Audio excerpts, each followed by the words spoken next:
Hello everyone, this is KioxCD. Here I'm going to show you a PvT opening that can be considered one of the strongest builds at the moment. It looks very standard at the start, but it deviates very quickly. Now this build is actually kind of standard in PvT, but there's a few deviations that I made into it that I think are very important and can very much help you, especially in the lower leagues. Very standard, 13 gate, 14 gas. Just a small note, I like to start the chrono boost on the probes after I throw down the gas, because if your mining is a little inefficient, you might have to cut a probe for a few seconds, or not a few seconds, but I prefer not cutting probes at all, and so that's what I do. We're just going to go to my vision. So standard, whatever, doesn't really matter what the very beginning opening is. You're going to throw out a zealot first and a pylon on the low ground. That pylon is for the eventual expansion you're going to throw up. Now you're going to throw out a soccer as soon as the zealot finishes, and you're going to constantly chrono boost on it.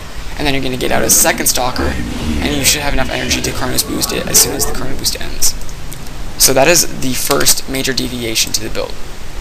Now, we have standard opening, followed by fast zealot stalker times 2. We're going to be using a total of 3 chrono boosts on those units. As soon as we push out, we're going to throw down a expo and a pylon and a gas. So expo and second gas behind push. Now we're going to push out, and this push, it looks really weird, especially versus Terran. You usually make this push versus Zerg or Protoss, but I think this push is essential in every single matchup. One, because it's early enough to scout to what they're doing, and it's strong enough that if they're trying to be greedy, or they're trying to do some kind of cheese that hits at around 10 minutes, like a 1-1-1 for example, it'll hit at such a perfect time that it'll really throw the Terran off. Now, this push actually doesn't do much, but I get a lot of scouting information. I mean, I kill a few Marines, I lose a Stalker and a Zealot, but I realized that there was a SCV coming out with that little Marines force. So I knew he was expoing or bunker rushing, and since the SCV wasn't moving with the Marines when they were attacking me, I knew it was an expo. So I started thinking, okay, so I feel pretty safe because he's just now getting his expo up, mine's already up, and I should be really far ahead. And he's going to start turtling because he doesn't know what I'm doing right now, and so he's just going to get up a force. So I throw up my 3 gates after. Oh, I forgot to mention my robo. I'm so sorry. You're going to want to get your robo as soon as you can. There's not going to be a specific number, just when you have the money for it. You're also going to want to get, sorry, I keep messing up. You're going to want to get a sentry as soon as the sentry behind the push for defense. Just because it's kind of essential to have sentries in every ball of Protoss units. So sentry and robo, as soon as you can get them, make sure to get the sentry before the robo because you want that sentry out as soon as possible. And then throw up 3 gates. 3 gates. Continuing right along, I'm throwing out this observer so I can see exactly what he's doing and if he's turtling or if he's going to be making a push. So I see his force is pretty small, so I'm not really scared, and I see he's trying to be greedy, getting upgrades and medevacs pretty fast. So I know he's going to start turtling because he's trying to get upgrades, and so I react by throwing up a 3rd. Now this can change. So if he is going to be greedy, expo, 3rd expo. If he is making a death ball, don't expo.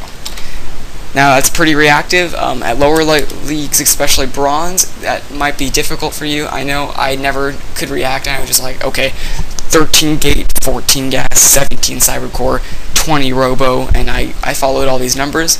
As soon as you can get your mind out of the numbers, you'll definitely start to improve. So I throw down this expo, reacting to seeing that he's getting up an eBay and everything. I also throw up a forge. This is completely optional. You don't have to do this. If you don't want to get upgrades, you don't have to. And you're going to want to start getting up some immortals for marauders. And get up your other gases whenever you want, whenever you find it's necessary. Get gases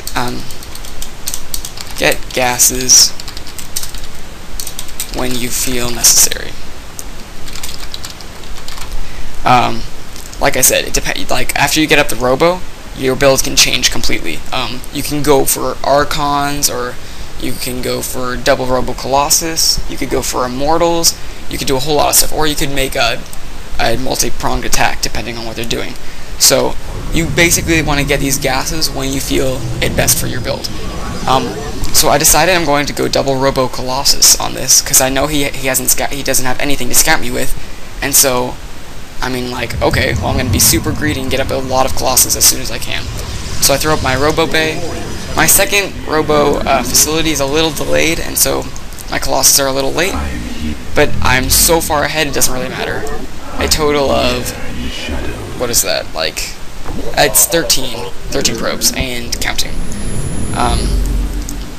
So I'm noticed that my ball of units is extremely small.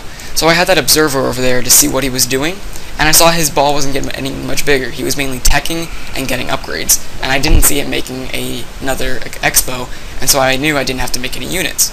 If I saw him make a bigger ball, I would have warped in more units and got more things out of my robo facility. So if he gets units, you warp in. And if he doesn't, don't warp in. But another very important point is that you want to have almost constant robo production. Never stop robo production or pro production to warp in units unless he's pushing out and you're scared that you're not going to win. Never. That's very important. So I know he's not doing anything, so I get out another observer just because I'm a little scared, and it's kind of delayed. I don't send him out soon enough, so I don't actually know what's going on right now. It's a big mistake, and I shouldn't have made it. So I have extra money, so I warp in some stalkers, and I'm starting to get my upgrades, and I'm getting out my double robo for colossus. Now I get supply blocked here. Very depressing. So I see his units. I see that there's barely anything in there, and I'm not scared at all, because I have this. Especially with the colossus coming up. I think he's going to elevator, so I put a few stalkers here to kill the medevac if he does try. My third base is already up and running, and he's making his push, and he actually does try an elevator, but he doesn't even elevator, he just kind of sits there and starts killing stuff. Very interesting. It actually does a lot of damage because I reacted poorly and lost a lot of sentries. It's full energy. So that was good play by him. I lost more units than I should have, but I see that was his entire army, and so I'm not scared at all, and so I throw up more gateways for my macro purposes, and I'm producing colossus. Now he still hasn't seen my colossus. If we go to his vision, yeah, look at all he's seen. Barely anything. So I'm in a very good situation. He hasn't seen a single colossus, and so I'm free to start pumping out colossus super fast. Now I'm going to start making my push soon, because I know he's way far behind, because he hasn't even gotten close to getting his third up. And I'm also ahead on upgrades. So I have my more gateways. I throw out a pylon, proxy pylon, to go attack, and then I set up my gateways. Get up another forge just for more upgrades. Warp in, get more colossus. I see his army, and I see he only has a few Vikings. I'm like, okay, I have to make this push fast, because I know he's going to get up more Vikings really fast, and so I want to get out my push super fast, so he doesn't get enough Vikings to instantly kill all my colossus. So I get charge, because I know zealots kind of suck late game without charge. Get up some sentries, just kind of getting on my ball. I want to get a a farther up proxy pylon so I can warp in with my army as soon as he starts killing stuff. I make my final warp in and I start moving out. Now I shouldn't have made a proxy pylon here. I should have made my pylon like around here or here, so as soon as my army started dying, I could have just warped in and be instantly remaxed. I should have also made these, I notice this now, I should have made these gateways into warp gates. I never even noticed them. Very big mistake. But if we look here, his army gets destroyed. He couldn't, since I like denied him his scouting so much, he couldn't do anything about my Colossus. So I have to warp in behind here because I don't have a proxy pylon. Very depressing. But at this point, I'm so far ahead that there's no way he can win. I should have made these gateways into warp gates. I should have made more gateways. There's a lot of mistakes that can be corrected, but that is the general premise of this build. So, if we look at this, we have a standard opening. We get our fast zealot and our stalker with 3 chrono boosts. It's very weird, I know, but it helps a lot, trust me, especially if you're in bronze or silver. You're going to want to expo behind your push and add a gas, put up a sentry for defense, and then get the robo after the sentry as soon as you can, then add your 3 gates. As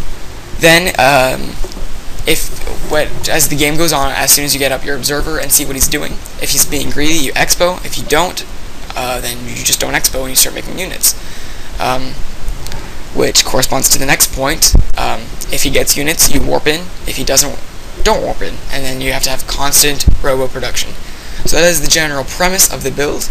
I hope it helped. If you have any questions, feel free to shoot me a message or to comment. Thank you so much for watching. So long.